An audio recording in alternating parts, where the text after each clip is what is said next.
Africa,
things are about to go down in a reality. As a NATO nation, they are preparing to attack Russia. Russia is already ready to attack NATO nations through Ukraine, because Ukraine only have 2 weeks in total in order for them to see whether they will resist against Russia or not. They're trying to keep the war secret from the public.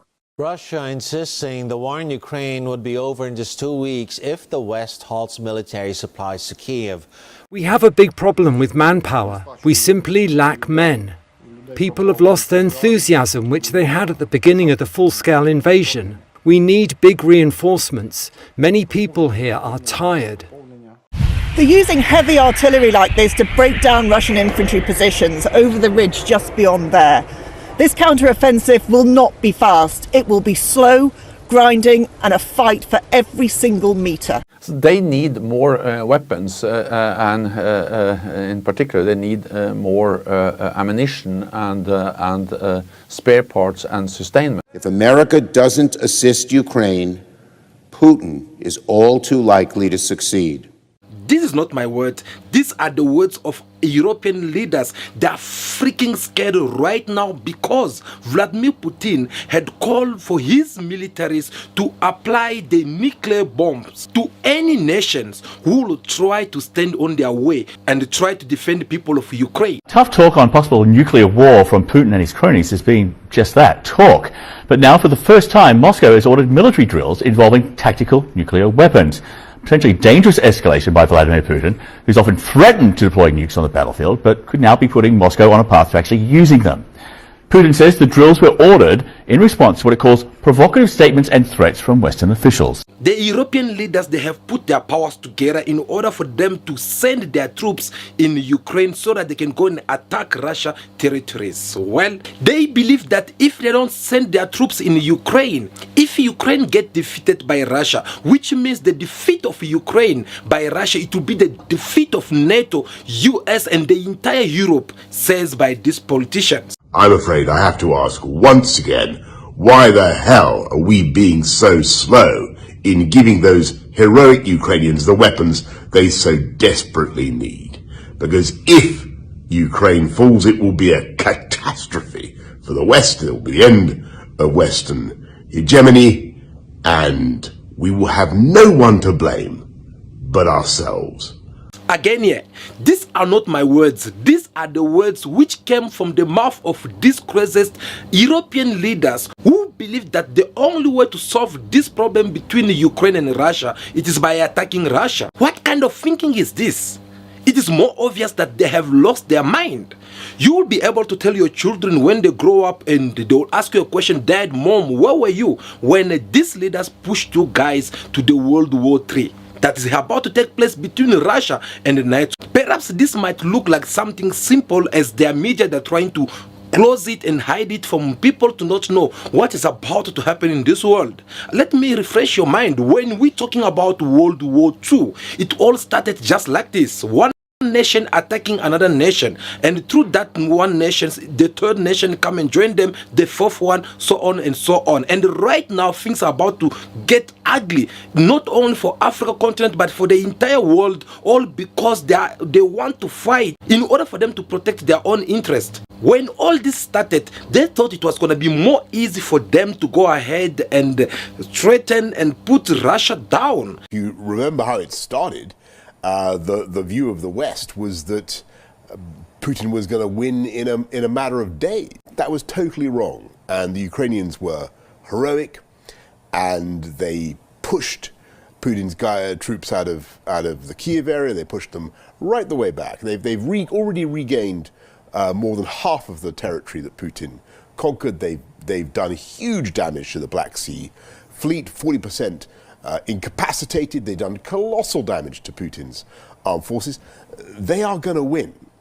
But of course, it takes time and it takes strategic patience on the part of us, Western partners and allies. And so, yeah, I'm worried, but that doesn't mean that I don't think that the Ukrainians can't win. I think they can. I think they will win. They thought that Russia won't be able to defeat Ukraine. And that is the reason why they did all the necessary campaign in order for them to make Ukraine look like the victim so that they will be able to be more closer to Russia and try to impose their leadership on Russia government. But unfortunately for them, things have changed around. These are the same people who are now coming back to us, telling us that no, if we don't supply weapons, if we don't send troops to Ukraine, well, it will be a matter of 2 weeks only, Ukraine will be down. Those are their words and not mine. You saw for yourself how the UK former minister Boris Johnson, who have to come and even say that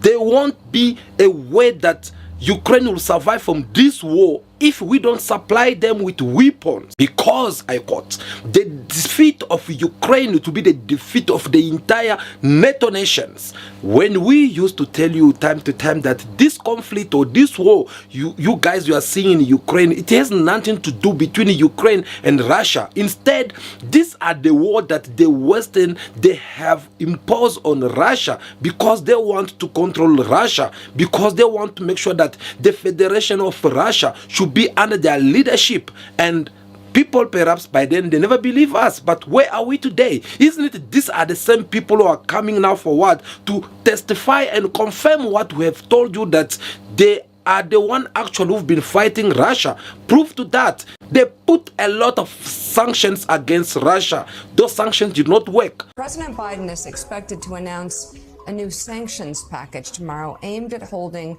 Russian President Vladimir Putin accountable. The European Union has imposed unprecedented sanctions against Russia. So far, 10 new sanctions packages. The United States has issued its largest sanctions package against Russia since Moscow invaded Ukraine 2 years ago. The United States are going to continue to ensure that Putin pays the price for his aggression abroad and repression at home. Well, there's a lot that's left to be done in terms of enforcement of the sanctions. So since Russia invaded Ukraine, a whole bunch of countries have imposed sanctions to crack down on Russia's ability. The West tried to strike this kind of weird compromise. They worried that a full-blown embargo of Russian energy products would simply drive up prices way too high.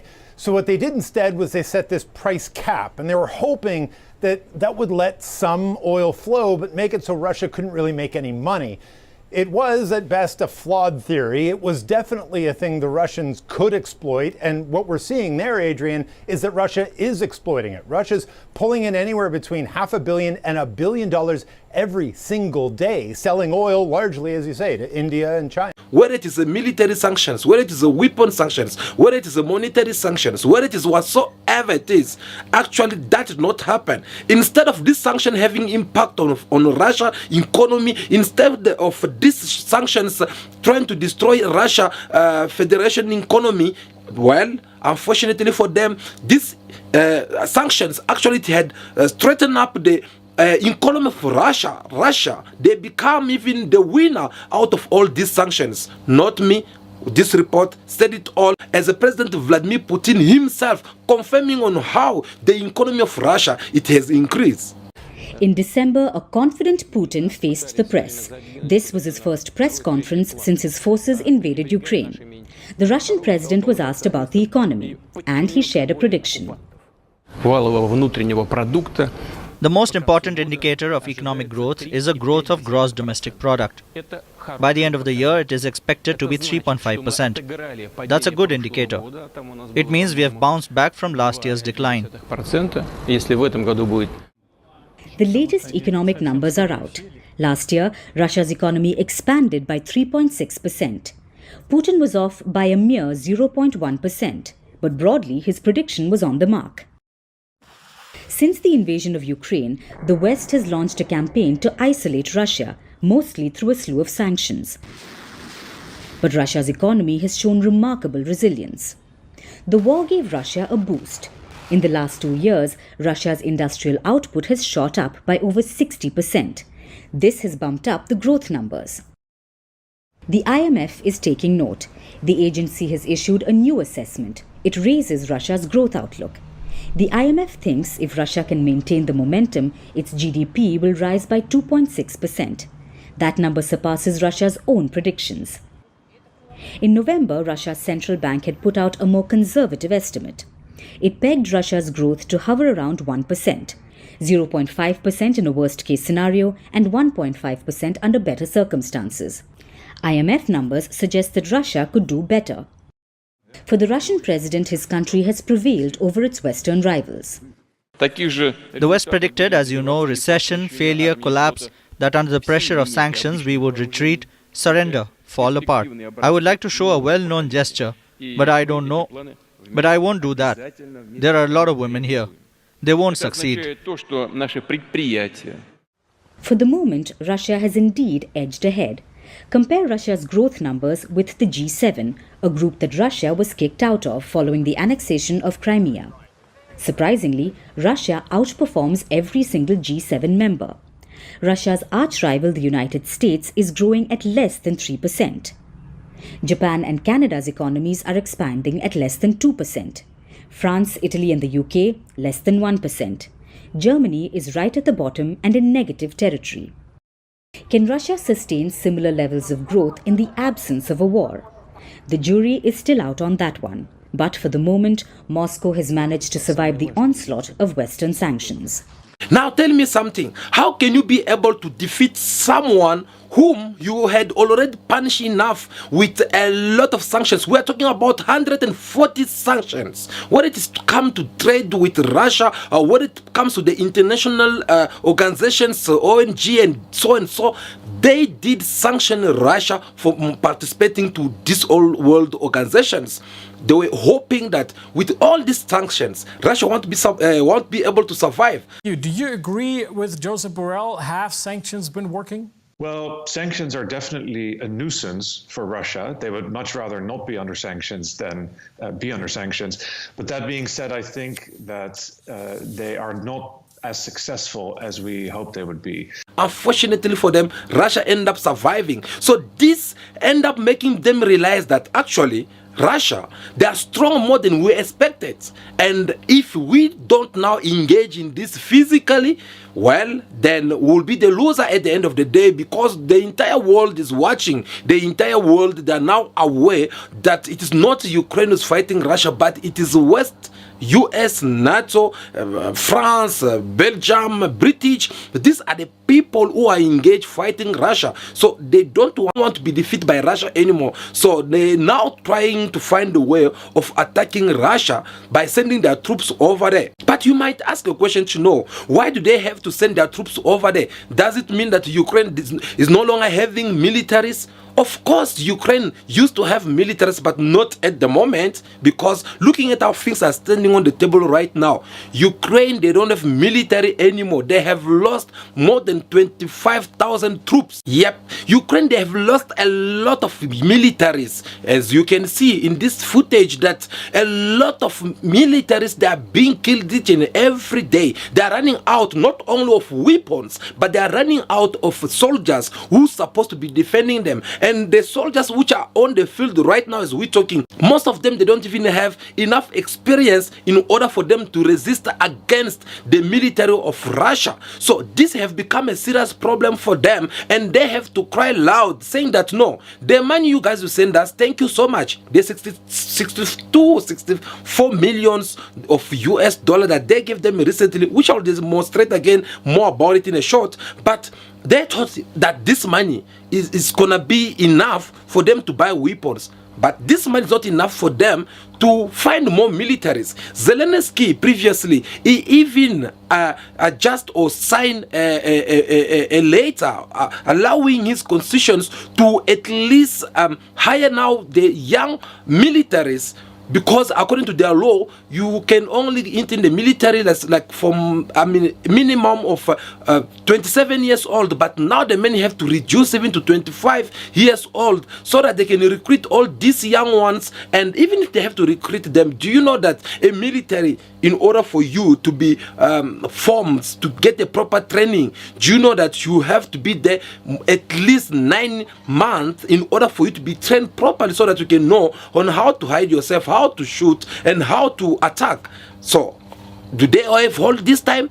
which I doubt. So they had to go and cry loud because they don't have enough soldiers.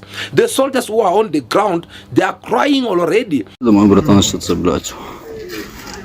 Всім може на все похуй, блядь. Мы же с тобой нихуя, во-первых, не решаем.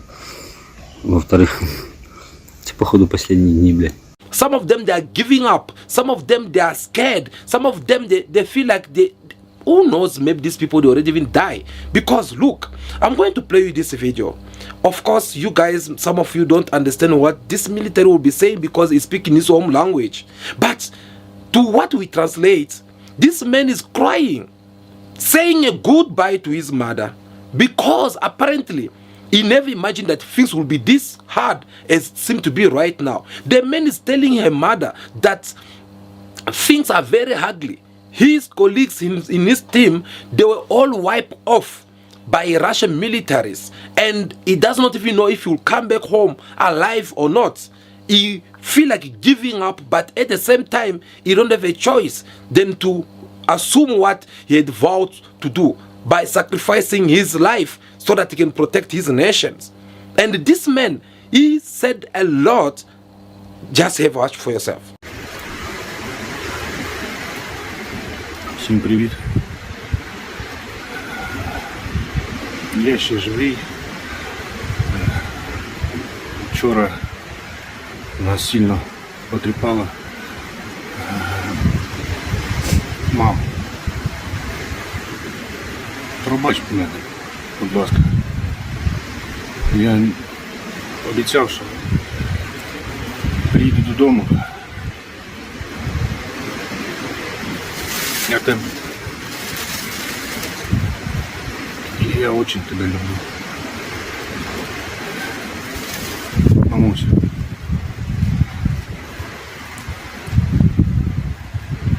Я обіцяю, що зроблю усе, щоб оказатися рядом з тобою. Мені дуже тяжко. Я устав, мама. Я так не хочу більше воювати. Ну, це того не стоїть, мама.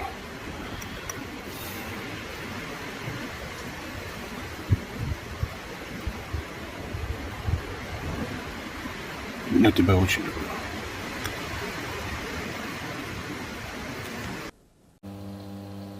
This is very sad. This is very pity. This hurts because I doubt that by the time when the mother of this young boy was busy seeing this video, receiving the message from my son, maybe this boy already been died. You'll never gonna know because this message he recorded special for a mother so that it can reach out to the mother. Who knows, maybe the mother received this message later on.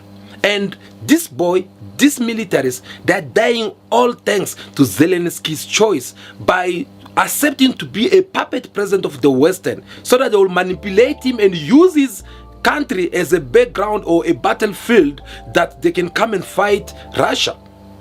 The man, he made his own choice. He became a useless president to the people of Ukraine. And he chose to be the president who's at the service of the Western leaders. So guys, these are what militaries of Ukraine are going through right now. And you can tell that this man is even testifying himself. No one point a gun on him. Isn't it? These are the same people who used to come and tell us through their media saying that no, apparently they are pushing Russia. Russia is not winning anyway. They are doing this and that. I've always taken a view from the beginning of this war that Putin is finished. This guy is losing. He hasn't completely lost yet, but he is in the process of losing. He's got no real friends apart from North Korea and Iran, who are both bleeding him dry anyway. He's doubled down on everything. He's got no way back. He's burned every bridge that possibly exists behind him. And if I'm wrong about that, if he prevails and if he survives... They did all that campaign making Russia look like they were not strong enough to defeat Ukraine. But look at now people who are in the front line, what they are going through, and they're sharing it through the social medias. Who could have imagined that some days, some soldiers of Ukraine, they'll be having this kind of testimony to give, to show their parents, their family members on how they're so scared. Now, with all this shortage of militaries, Zelensky, who had to go and ask his partners that, no, I think I try my best on my own, things are not looking good so far, because it's just a matter of time. In less than 2 weeks, Kyiv will be gone. So you guys, if you still want to fight Russia, you better come and put your own men in the front line. And if you don't do that, then forget about it.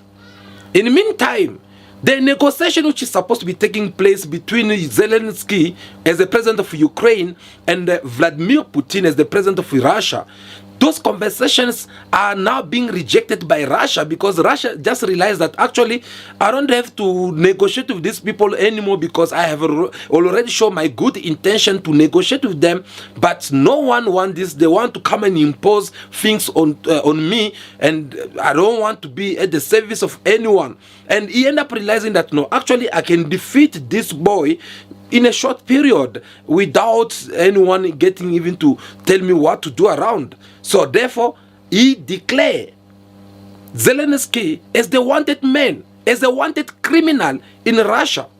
So as you guys, you go around saying that, no, Vladimir Putin got arrest warrant at the ICC, the International Criminal Court, while in Russia also somewhere there, Zelensky is being wanted as a criminal who had committed a serious crime, that he killed people of Ukraine. So somehow, somewhere, one of these days, we might sleep and wake up just to find out that, no, Zelensky is being arrested. And right now, if Russia succeeds to take the entire Ukraine, well, Zelensky will be arrested, and they will take him immediately in Russia and judge him according to their constitution. So these are the things that Zelensky is now afraid of, and he kind of like wanting to put more pressure on his partners. As you saw in part 1 of this video, that some of his allies, NATO nations, they don't want to be defeated, because they know the defeat of Ukraine by Russia, it is the defeat of the entire NATO nations, because we all know that it is NATO's being influenced, is the US who's been putting a lot of money there, Europe putting a lot of money there. Now they feel like, no, we can't sit quiet, we need to send our troops there. France came up like, no, don't worry, I'll send my men over there, I'll give them the weapons. French President Emmanuel Macron has reiterated that he hasn't ruled out sending troops to Ukraine.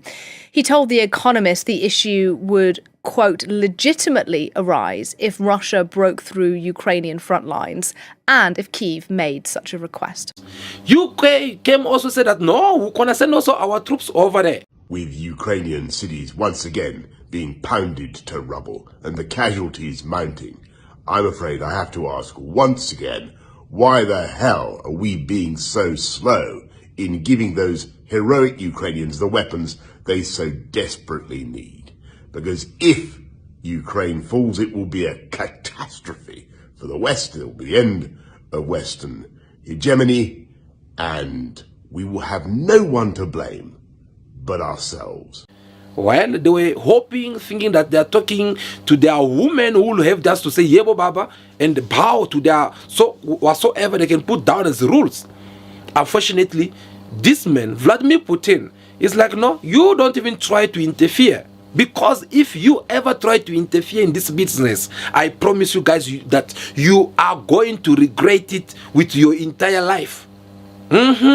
You heard me correct. Vladimir Putin told them, said that if you ever send your troops in Ukraine, that will be crossing the red line. We all know when someone draw a line and say that don't cross this, if you disobey that kind of a person, don't come and blame them. Is example like for us Africans, when you go into someone's house and then they tell you, they ask you to leave nicely, and then you refuse to leave, and then once they go inside their house, for an example, if they say to you, okay, you don't want to leave, wait for me, I'm coming, and they go inside the house, no matter how strong you think you are, in most of the case you're never gonna see anyone standing. They will rather prefer to leave, because you don't know what this man or woman they'll come with out from that house that they'll be entering. And that's what Vladimir Putin with Russia, they had told the West, they told them that no, you don't get to interfere. You guys already interfere enough. You put sanctions on us. You've been giving weapons to Ukraine. You've been giving them money. We're talking about a lot of money. And you have interfered already enough. They put a lot of sanctions on Russia and threaten each and every country around the world which want to work with Russia. If Iran try to maybe sell some drones to Russia, they are threatening Iran to give them sanctions. If the short men of North Korea try maybe to just meet with Vladimir Putin, maybe have a certain conversations on other stuff, they already start putting sanctions or threatening them with some sanctions, saying that no, if you do this, you'll have to deal with sanctions. So they kind of like, you know, when you feel like you are the big brother in the house, and then you want everyone to live according to your own standards. And that's what the US with its allies, they've been doing. They keep on imposing sanctions on each and every country that want to work with Russia. And everyone, they just keep quiet and kind of like observing this matter that is happening over there between Russia and Ukraine. And then all of a sudden, they want to go and send the troops. When Vladimir Putin is already considered himself as the winner by defeating Ukraine troops, by finishing most of them. And you know very well that it's just a matter of time. They are running out of men. And my men will come and take over. Now here comes some neighbors who believe that they're more powerful, that they can just come and show up and get interfere in the business that does not even concern them. So that is how Vladimir Putin ended up telling them that if you do that, that will be the red line that you'll be crossing. Therefore, I'll have to take some other measures. And you guys will left me without no choice to use everything that I have in my power to defend my sovereignty. And Vladimir Putin, he was referring to use the nuclear bombs. Russia's nuclear threat rhetoric seems to be reaching a crescendo as Russia plans to hold drills simulating the use of tactical nuclear weapons. This was announced by the Defense Ministry of Russia. Announced on the Russian Defense Ministry's Telegram feed, the Kremlin says it has begun preparations for drills for the use of non-strategic nuclear weapons, involving the Air Force, Navy and Army present on Ukrainian territories occupied by Moscow. Training in response to comments made by Western leaders, notably Emmanuel Macron. They talked about the will and even the intention to send armed contingents to Ukraine, which means to place NATO soldiers against the Russian army. This is a whole new level of escalation. It's unprecedented. You guys, maybe you don't have an idea of what does a nuclear bomb. A nuclear bomb, if they hit it here, you don't have any idea of how many people will die over there. A nuclear bomb, when it hits, it's like all of you will have to die. All of you will have to die. And Vladimir Putin, he threatened them saying that he will use this to target all their military bases, wherever it's being found. And it's not saying that it's gonna apply these nuclear bombs in Ukraine. No. He's saying that it's going to attack their countries. Yes, you heard me correct. Because when Emmanuel Macron, as the president of France, because he was the first one who jumped on the line saying that no, we're going to send our militaries in Ukraine. Do you guys still remember what Vladimir Putin said to him? You can send your men, no problem, but just know that me also react and I'll make sure that your people don't pay. And that is at the point where things are standing right now. Russia is preparing for a big war with European states. Moscow has openly declared that if NATO forces are brought to Ukraine, an armed conflict with Russia will arise. This opinion was expressed by the British expert Alexander Mercouris. According to him, the Russian authorities are starting exercises that include tactical nuclear weapons and are preparing for the possible deployment of Western armies to the territory of Ukraine. This is a response to the Western politicians who called on the Ukrainian army to attack Russian territory with NATO weapons as well as to send their troops to Ukraine. Just a few months ago, it would have been unthinkable for European leaders to suggest sending European troops to Ukraine. But now Europe has broken the taboo. French President Emmanuel Macron has repeatedly said that the deployment of European forces in Ukraine cannot be ruled out. Since then, other European officials have joined him. You might be asking a question to know, but how did we get to this point? Why the West is so desperate to destroy Vladimir Putin? Why the West wants to be in control of a Republic of Russia? These are the capital questions which we need to consider either way. And we have to understand that there is something which is hiding behind all this. Before I get to tell you more about what we think from our side, of course, I want to refresh your mind just for those who know the history, or for those who don't know the history, they can take this opportunity to get to learn something about the man called Vladimir Putin.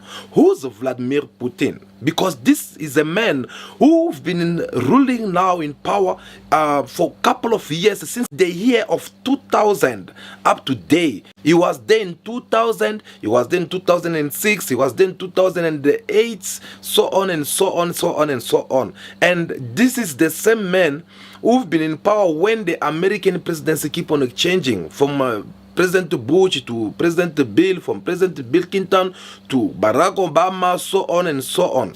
And he's still being there. So this is something that the West, they're not gonna let him live freely, because they see him as a dictator. They consider him that way, and they believe that the so-called democracy in Russia that they are showing on the TV, it does not really match to what the reality seems to look like. So obviously you can tell already that this is one of the reasons why they are targeting him, because they did this with Muammar Gaddafi, saying that because Muammar Gaddafi has been in power for so many years, so they had to come and remove him in power.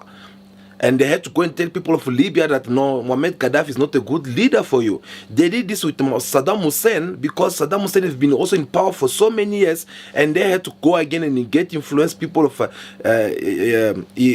Iraq in order for them to remove Saddam Hussein. So you will tell already that this is one of their missions that they like to do most of the time, whereby they will come and try to change the leadership around the world, or around the countries, different countries. Do you know why they usually do this? Of course, they do this for one simple reason, is that if they try, like when you become in the power as the president of the states, if they approach you, they're expecting you to say yes to their proposal, whereby they'll have a word to say in your politics, whereby they'll have a word to say when it comes to the economy. And if it happens that you don't obey them, then they'll consider you as their enemy number one. And once they consider you as their enemy number one, which means they'll start fighting you by, for example, bringing up some opposition political parties, opposition leaders, so that they'll come and fight you for within, so that they'll continue to sponsor these opposition leaders, that if the opposition leader can succeed to remove you in power, and they will take that opposition leader to start working with that particular opposition leader. That's what they usually do everywhere. Now, unfortunately for them, this did not work for Vladimir Putin, because the moment they're trying to fight Vladimir Putin so that they can remove him in power by influencing Russia politics, they keep on failing. Because Vladimir Putin, whether we like it or not, the man, he managed to influence the entire generation of Russian people, and they keep on voting him many times. Remember, in 2000, when he became the president, he was voted about with 50%, about 52 or 58%. But right now, in these previous elections, the man got voted with 88%. That's quite a lot. And you see how the Western medias, they're trying to do bad propaganda in his behalf, saying that no, the man does not respect democracy, the man is being is torturing opposition leaders, is killing them, and sent some of them in prison. So they are accusing him of all these kind of things, whether it is true or not. But since it is coming from the West, me personally, I can't believe it, because I know already how the West, the US, they usually actually function. So they will try to find some things bad to use against you, to decoy you, to paint you with a wrong brush, to make you look like a bad person, like a monster out there, so that they'll take that opportunity to come in and destroy you. And they've been doing this every time by trying to find a way that they can remove Vladimir Putin in power. But Vladimir Putin has been there.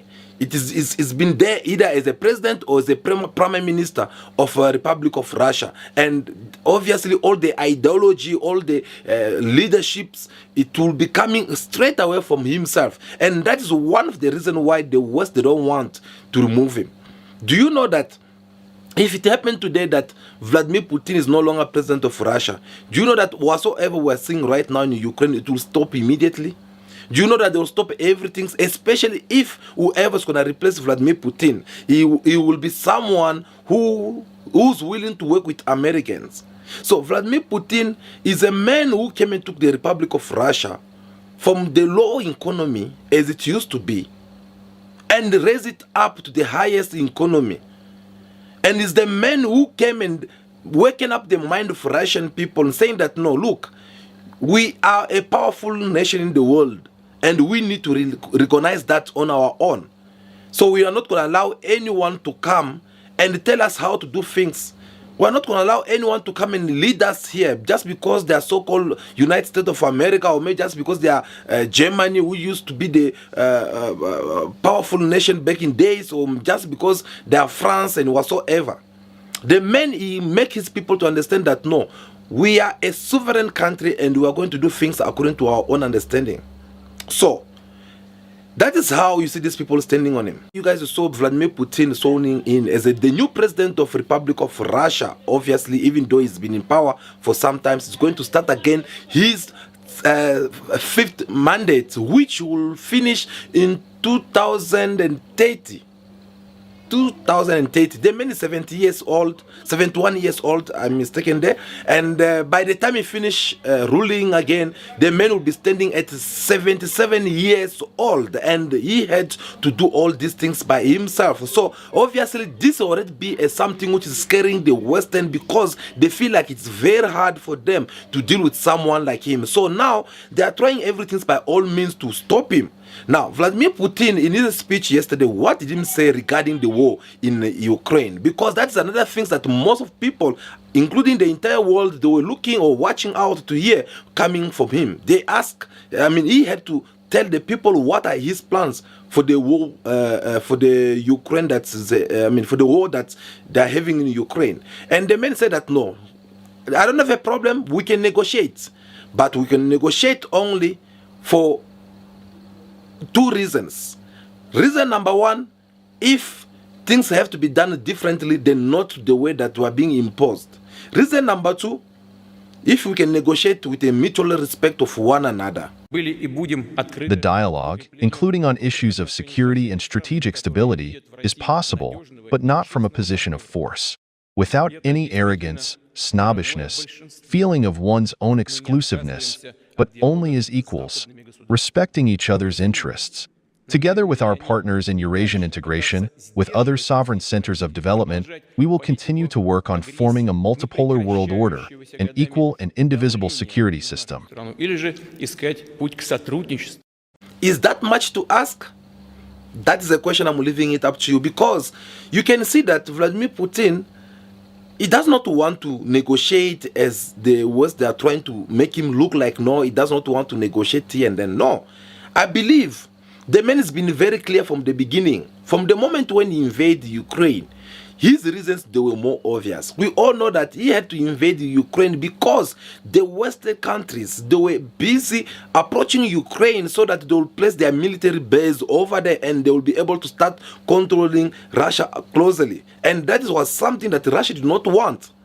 And including beside that, you still remember that there are also some people who are some Russians who live within the borders of Ukrainians. So this already you can tell that it is not something that started today, it's something that started a long time ago. But the West, since they had some other missions to do over it, they had to come and use Ukraine so that they can try to see on how they can neutralize how powerful Russia it is. And one of the main reasons about all this is because the West, they are fighting Russia, not because of Ukraine. They are fighting Russia Because Russia is now taking control of Africa countries. Russia is now having a very good relationship with Africans. African leaders, they are having more mutual respect with Russia compared to the one of African leaders having with Americans or France or Belgium or so on and so on. So they feel like they are losing control of Africa. The fact that we've got Russia as the preferred security partner now means there are Russians behind the wire at Air Base 101. We have Russians on our base somewhere. That would never happen. But the only reason it's happening is because Blinken and Biden are humiliated that their plan failed, that they poured $500 million into this country where now we're being thrown out by the scruff of our neck. Because when Africans are busy chasing them out of the continent, well, Russia is busy being welcomed in Africa's soil. This weekend, the military junta running Niger announced it was kicking out U.S. forces conducting operations to counter ISIS and al-Qaeda in the region. This comes on the heels of reports that Niger is negotiating security-related deals with Iran and Russia. It appears Niger will soon join Mali, Libya, Sudan, Mozambique, Burkina Faso in welcoming Russian troops and mercenaries into their country. Focusing on Niger, clearly we bet big. Okay, we bet big on Niger, and right now we're at a point in which we either want to double down or we want to fold. So that is one of the reasons why they don't want to see Russia taking control of Africa, and they are fighting not only Russia, they are also challenging to fight China. But unfortunately, so far they don't have the courage to go ahead and attack China. By the way, again, sooner or later, they're also going to attack China. And you might ask how they are going to attack China. Of course, they will attack China via Taiwan. Taiwan, the countries which has already been having some conflict with China for so many years, according to the history, because there used to be one nation that China, Republic of China, believed that's supposed to be associated or linked to China. So that never happened. And Americans, they're trying to work with all those countries. So again, here you will understand that, as I always tell you, Americans and NATO nations, they don't just leave their land or their countries to come and fight with you directly. They usually have to go through another nations, another country, in order for them to come and neutralize you. And that's what has been happening. So they are fighting Russia because of all these reasons. And now they are also in another move whereby China, they are also getting ready to fight against them, because that is how things seems to be so far according to our own understanding. So now you understand the reason why the West NATO countries, they are so desperate to fight Russia. They are fighting Russia for different reasons, and one of their main reasons is Africa continent. And they are being rejected in Africa continent. And right now, they are planning to recolonize again Africans. That sounds very surprisingly. Of course, stay tuned, because I have a lot of reports seated on my table that we are preparing to talk to you in our next video. We are going to demonstrate to you or explain to you or give you some of the evidence, solid evidence that shows that the West, they are busy planning to recolonize Africa again. And we're going to tell you some of the reasons why they want to recolonize Africa. So if you don't want to miss that video, you need to stay on the loop. And if you have not subscribed to the channel, make sure that you subscribe to the channel, so that when we come back here with that video, you'll be able to understand and see for yourself with the fact, I mean real facts, why the West want to recognize they want to recolonize again Africa continent. So obviously the things, the cake that these people are fighting over, it is all seated in Africa continent. That is one of the reasons we are saying here that no, Africans, we need to stand, we need to put our power together, we need to be united, we need to love one another in order for us to stand against all this Western power. Because if we don't do so, trust me, they'll keep on destroying us, and we're never gonna be united, we're never gonna develop, we'll keep on crying, we'll keep on complaining each and every time, because they know way to attack us. But I'm so proud of myself being Africans, because the message that we discuss with you through this channel, you guys, you do understand us, and you are busy manifesting that voluntary. You are busy showing it up that no, indeed Africans are now awake, and that's even the reason why these people, they want to come and colonize Africa again by force. So stay out for that upcoming video, guys. I think that will be all for today. We have discussed with you enough in this video, and now we just want to ask you that don't leave before you give us your thumbs up, like this video in your number, so that it can be recommended to many more people out there. And stay tuned for our next coming video. But for now, continue to be yourself, be good, be kind, have respect for everyone in order for you to be respected. May God bless you all. I'll see you again very soon. Ciao, ciao.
Yeah, take it.